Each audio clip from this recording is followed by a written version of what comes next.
Hi everyone, welcome to this month's version of NDC Watch. It's very exciting. This is our first in-person NDC Watch. Chris is in our office in Paris for a meeting this week. Very excited to be here.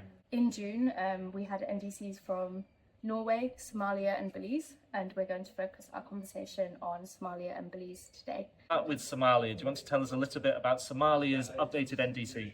Yes, so Somalia include in their overall greenhouse gas mitigation target. They state that they're aiming to reduce their greenhouse gas emissions by 34% against business as usual. And in their overall target, they set out kind of sectoral pathways of how they plan to meet this target, which is really exciting and interesting, and in line with a number of other NDCs we've seen, including Canada's. And by setting out this kind of pathway, it allows us to understand how they plan to reduce their SLCPs in order to achieve their target. Absolutely, and one of the reasons why we're interested in how short-lived climate pollutants are included in NDCs is because of the ability of these climate change plans to achieve health benefits, primarily by reducing air pollution. And I think it's really interesting that Somalia's NDC starts by quoting its constitution that says every Somali has the right to an environment that is not harmful to their health and to be protected from air pollution. And so it's not only the fact that we think that air pollution can help be reduced and health can be reduced from NDCs, but this is actually a provision within Somali's constitution. And I think their NDC has a lot of different elements that could help to achieve that aspiration. We have in the transport sector a 32% reduction in greenhouse gas emissions, but that's going to be achieved through the expansion of electric vehicles and shifting to public transport, things we know that can help to reduce air pollutant emissions. In the household energy sector, improved efficiency cook stoves, reducing charcoal production, improving charcoal production and clean cooking, switching to LPG for cooking, they can lead to huge reductions in exposure to air pollution, especially indoors. And they also highlight how solar lighting, replacing polluting kerosene lamps, can reduce their greenhouse gas emissions, but it will also reduce black carbon, which is a short-lived climate pollutant, and other air pollutants as well. So Somalia also really excitingly outlines how they plan to reduce HFC emissions in line with the Kigali Amendment to the Montreal Protocol.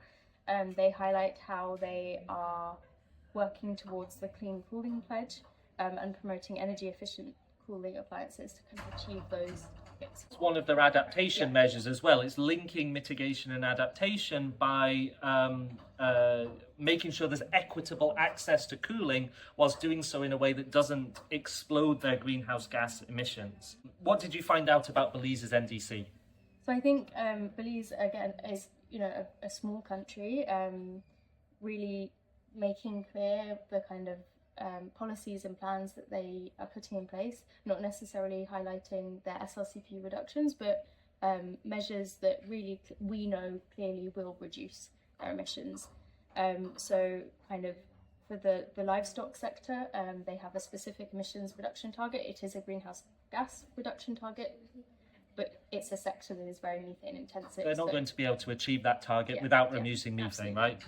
Right? And again, for their vehicle fleet, highlighting how electrification will have air quality improvements. So again, not specifically quantifying, but kind of making those linkages, which is really great to see. And I think one of the exciting things that we've seen through this series is that as we come to look at NDCs and we look at them compared to the previous NDCs, the number of actions on methane is increasing, the number of actions on SLCPs is increasing, and the recognition that NDCs can achieve public health and clean air benefits is becoming clearer and clearer to a broader range of countries. And that's also the case with Belize.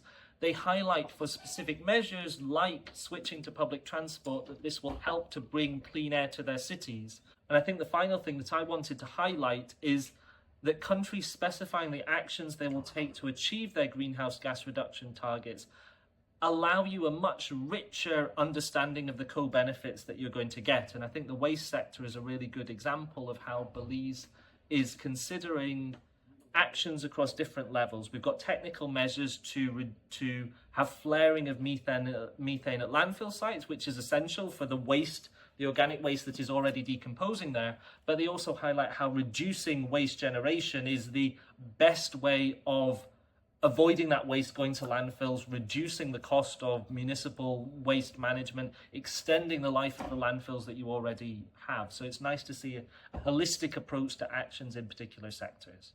Yes, absolutely. And I think that kind of integration is really great to see across the NDCs we've spoken about so far. You know, the CCAC's kind of mandate and kind of mantra is that climate action is cleaner action and cleaner action is climate action, the joined up action, and how NDCs are kind of recognising the multiple benefits of the action that they identify is really exciting to see. And we hope to see more of it. So. We hope that we've not got long to COP30 now, so we're looking forward to more NDCs to review next month. Absolutely. Thank you very much for having me, Scarlett. Thank you, everyone, and we will see you next month. Bye, everyone.